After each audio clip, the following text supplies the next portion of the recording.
इस यात्रा में आवल दूर दूर से माए बाप और छोट बड़ भाई बहन बन के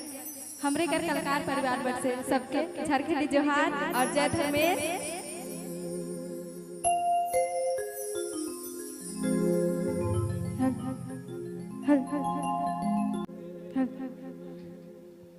हियायो बाबा के बोर होले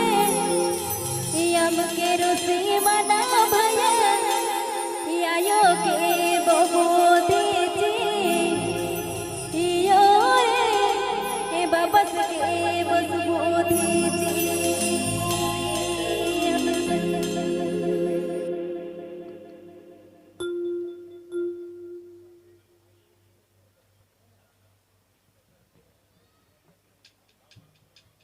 Thank you.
मगा बने बने अमा के काला भया कालोय होले बेड़ा रोय का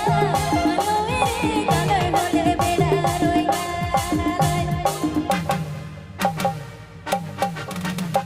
युला मगा बने बने अमा के काला भया कालोय होले बेड़ा रोय का लोए रे कालोय होले बेड़ा रोय का लोए सजे कालोय होले बेड़ा रोय का लोए रे कालोय होले बेड़ा रोय का